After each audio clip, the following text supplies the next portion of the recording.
Hi, it's Anshika and welcome to this channel. This is a monthly recommendation video in which I recommend to you all the books and movies and series and all the media basically that I consume and the stuff that you can try. And disclaimer, today's video is going to be slightly longer because I am doing August and half of September because it's already 15 September now and I was busy, that's why I couldn't make the video. Okay, so let's start with August. So the first movie I watched was Freaky Friday, and I can't believe I didn't watch this movie sooner because this movie was hilarious. It served. Okay, so you know the Mean Girls movie. It has this main character called Cassie. She's the same lead in this movie. Basically, in this, there is a mother and a daughter. They have little slightly funny and complex relationship, and there's basically just communication gap. And what happens is they exchange their spirits somehow. Like the mother's spirit goes into the daughter, and the daughter's spirit goes into the mother, and there's total havoc and there's so much chaos, and the mother is getting married and the daughter has an important show and an exam, and like so much stuff is going on. It's amazing, it's hilarious, and it was funny, it was refreshing, it was giving. Highly recommended. I can't believe I didn't watch it in my teenage. It's so teenager-esque. The second movie I watched was Beautiful Disaster.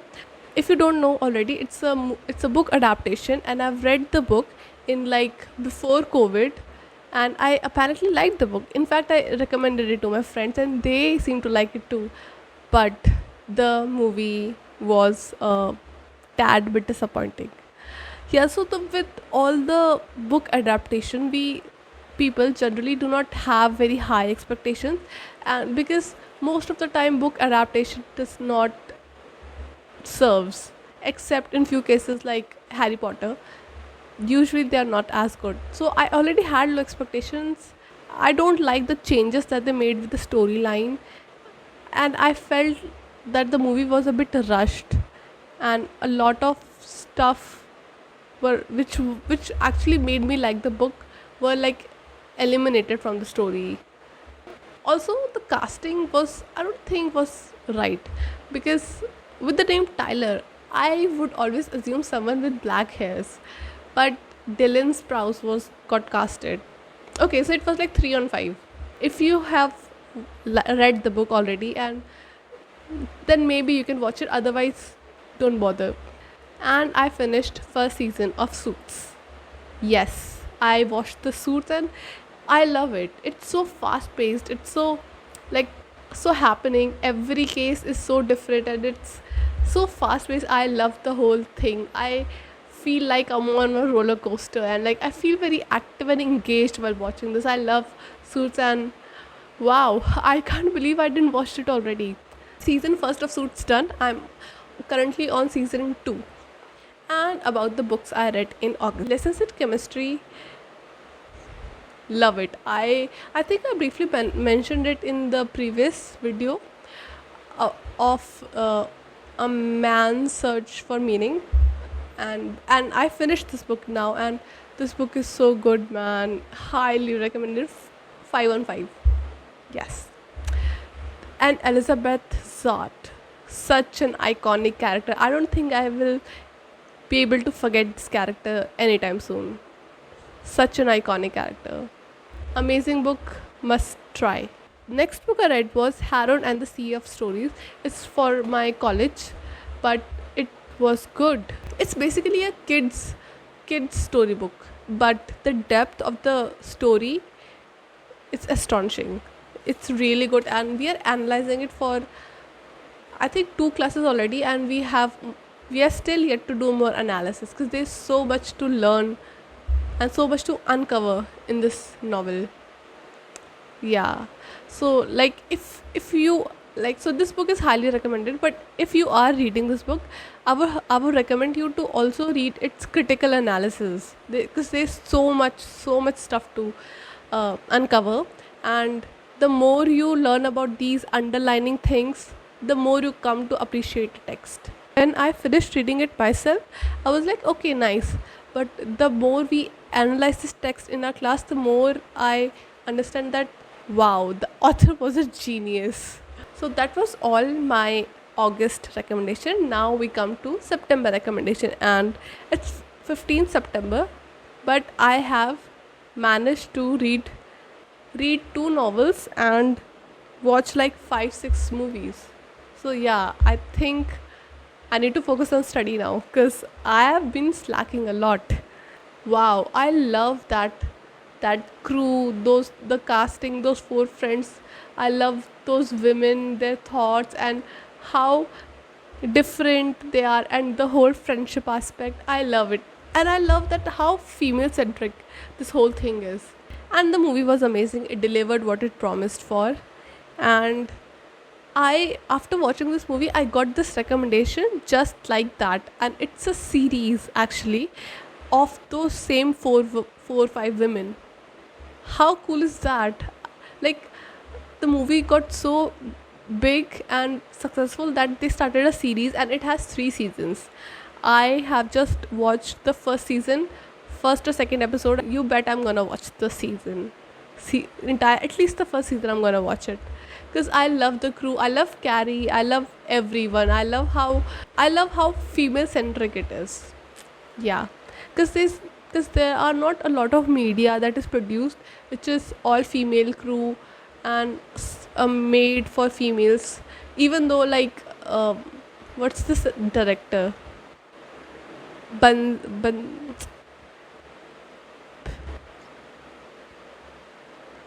the one who made Hira Mandi, this director, like his movies has lot of female leads, but it's not made for female gaze, it's for male gaze.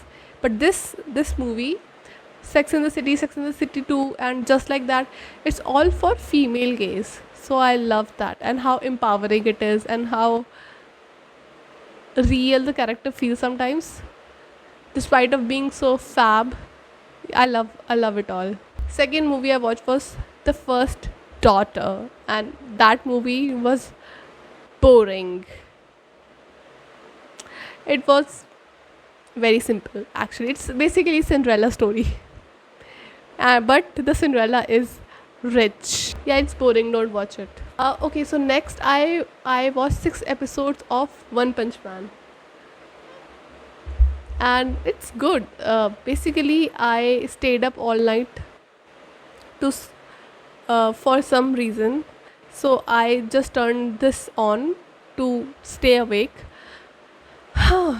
And it was okay. Like, by the time it was morning, around 4 or 5, I was too sleepy, so I have to stop watching it. But it's good. Like, I like how One Punch Man, one is that the dialogues are so witty and funny. I learned why it is famous, One Punch Man. Okay, and next I watched Frozen 1 and Frozen 2. Last time I watched Frozen, it was 10 years back, when I was in 2014, when Frozen first was released. And now it's 11 years back in 2025, and I'm watching it again, and wow, like, I at that time I didn't realize the depth of the story. I couldn't appreciate it, but now that I watched it again for the second time, and now that I'm older and wiser, I could really like relate to it and appreciate it truly.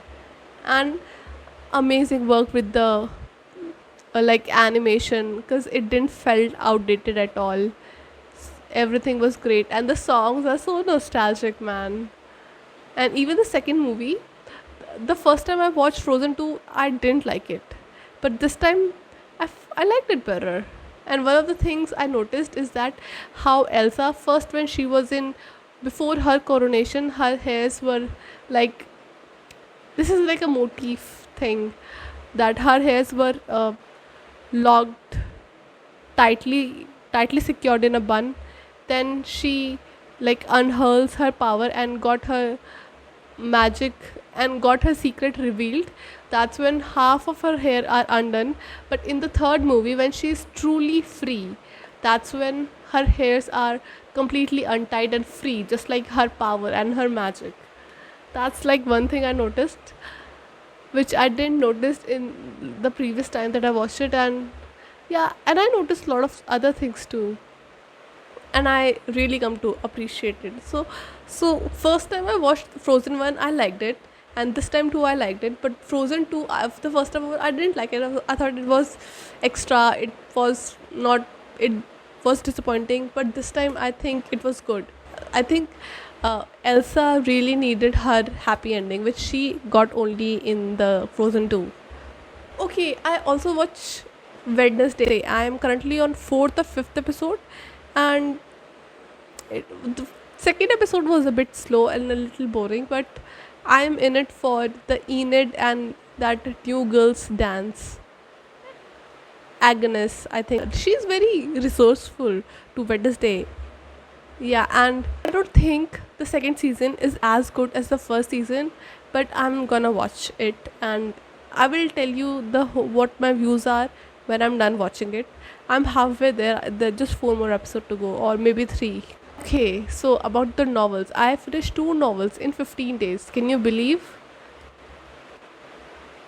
So first novel was Sunlight on a Broken Column by Atia Husseini, and it was wow, it was so emotional, this novel. So this novel is basically have four parts, and I think first, second, and third part are basically just the build up for the fourth part. The fourth part is so good. It's so lyrical. It's so emotional. Everything just goes together so well, and it's amazing. I think you should read this first, second, and third part just to be able to understand the fourth part. It's so beautifully written, well done, the author. This was supposed to be a reading for college, but it was so fun. It didn't felt like one at all. It really broadened my understanding of the partition, that how even the people we think that weren't affected by partition, even they were affected by it, and the soft effect, soft attack of the partition, that's what's highlighted in the novel. And I never really thought about it before, and now that I've read the novel and I've understood it, I'm still in shock that people got through it, partition, because it was horrible. Anyway, next novel I read was Sputnik Sweetheart by Haruki Murakami, and well, what to say. Okay, so I read half of it on a train ride in March or February, and I loved it.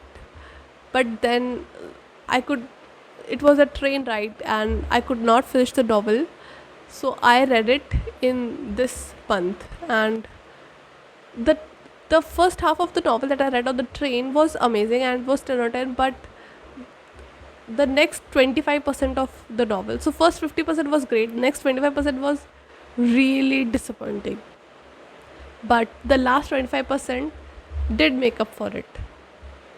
And just like every Haruki Murakami's novel, this novel's ending is also like it's strange. I think that's the perfect word, because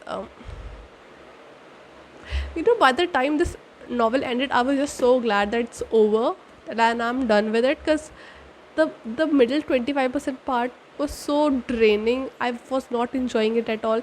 And of course there are things with Haruki Murakami like problematic display of women and lack of depth of character, and of course magical realism was also there, which was appreciated. And I also did like how robotic the main character, the narrator, was. His name I forgot, that guy. This he was so, he did not have the depth of emotions. And when he had the loss that he faced, he was so like, okay, I guess it is now. Like, you say you're sad, but your actions and your habits speaks otherwise. Some people find it fascinating. I'm not so much. Okay, so it was fascinating when I read it the first time, but now that it repeats in every novel, it was nice when I read Norwegian Wood. That was really refreshing. Kafka was interesting, and then Man and Women was, and now in Sputnik Sweetheart. Now I don't think I would read any more Murakami anytime soon. I want to read this 118Q4 1Q84 because I've heard that it's the magical realism is really good, but after reading Sputnik Sweetheart, I don't think I would be reading it anytime soon because the weirdness, this lack of connection, I don't like it. That's what I appreciate in the previous novel, Sunlight on a Broken Column. The humanness. There's a lot of humanness in the characters and the story. Yeah. So thank you for watching this video. Thank you for being kind. Thank you for being patient. And I hope to see you in the next video. Bye.